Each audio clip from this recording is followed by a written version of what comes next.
po më vjen mirë që po mi për të rastë me i tregu opinionit në gjithë shqiptar, sidomos gjeneratave të reja dhe brezët që do të vinë, që do ta dëgjojnë këtë intervistë, edhe kur të shkojmë në botën e amshuar, në sot plana se plot njerëz për të mos thënë shumica e popullit mendon dhe beson që unë në luftë kam shku me u bo spiker i Radios Kosova e Lirë, që absolutisht ka të bëj me të vërtetën hiç. Unë e di se pra. Ti e din që unë kam qenë luftëtar i thjesht, luftëtar i lirisë, fillimisht në zonën operative të Gazhinit, në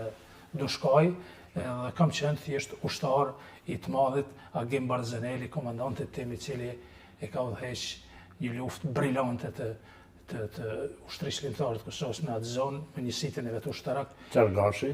Qergashi, e ka pas pseudonimin, për cilin kam shkruar edhe libër, kam bërë edhe film dokumentar. Me një fjalë, aty e kam fituar një përvojë edhe luftarake, edhe ushtarake, edhe thjesht jam di mirë që jam përzi me trima, sepse nuk kam qenë, ku me ditë sa trim, por kur i kam dëgjuar të bëmat e tyre, edhe para ndaljes publike të ushtrisë ligjore të Kosovës, domethënë në vitet e 90-ta,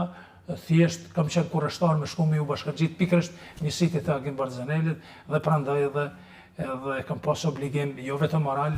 që të bëj diçka për atë burr, sepse nga 12 ushtarë që kemi qenë, që kanë qenë secili më i përgatitur se tjetri, 3 prej tyre janë dëshmorë, po Bekim Hyseni, Osman Berisha, edhe Agim Zeneli, 9 tjerë të jem gjallë, po për fat asnjëri prej tyre, edhe në fillim e thash, nuk janë korrit, edhe pas luftës kanë mbet luftëtar të lirisë.